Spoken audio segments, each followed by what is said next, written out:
Hi, I'm Sean Sturrock. I am making this video for a project on how to start fires. So, first things first that you want to do with a fire is always treat it with respect. Always treat it like it's something that you want to protect, because it's actually very dangerous. If it gets out of control, it can hurt someone or hurt yourself or damage things. And so you always want to have adult supervision, which I have my dad here. Hello. And then you always want to have, and to keep the fire going, you need three main things. One of them is fuel, which I have plenty of fuel around me, which I'll show you in a minute. You need, you also need oxygen. So usually with the fire, if it's going to die out and you still need it, blow lightly at the base of the fire because it needs oxygen to help support the fire. And you also need a spark. So everyone knows how to make a fire with a lighter. That's just too easy though. What about making a fire with a battery? So with a battery, you need something that can carry the electronic current through its surface, like steel wool.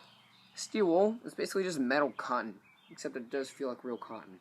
And so you need a 9-volt battery for this, or any battery that has the two sides on one side. And so all you really need to do is just touch it. Like, you don't need to do anything special. Just touch it and see it lights easily. It's really easily lit. But once it's already lit, it's useless.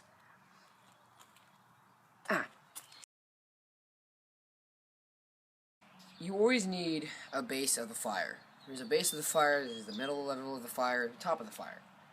Kind of like a house. And to start off the fire, you need nesting. They call it nesting, at least. So you want to take your pine straw, and you want to kind of make it into a bird nest. Like, not exactly into a bird nest, but you want to kind of get the general idea of it. So you can put the fire inside of it. Make the nesting. That should be good. That will be good enough to at least light the fire. After the nesting, since you can't light wood right away, that's what the nesting's for, is lighting the wood. Because you can't just automatically go, oh wait, I'm going to light some wood. Just light it in 3 seconds. You need to build kind of like the foundation of the fire.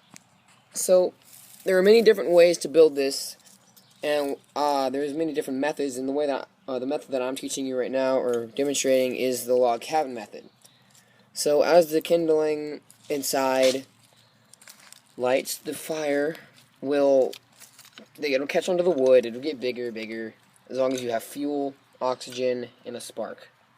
Which sparks are pretty easy to ignite. And next, inside of the nest and the foundation of the fire, you need your kindling. So this is what I usually use, like small twigs, but I'm using sawdust for this one, so I'm kind of cheating a little bit. But you just put it in the middle, so you can get the fire started a little bit. And if you have some paper, then you can kind of put that around the edges to make it have an easier burn to it. And you can add whatever you want as long as it's flammable and doesn't smother the actual fire. So now it's about your time to light the fire. So what you want to do, I'm going to use my favorite method, which is the steel wool method, and I'm going to put it right here in the base when it's lighting, so I can easily and hopefully start the fire if I blow on it a little bit.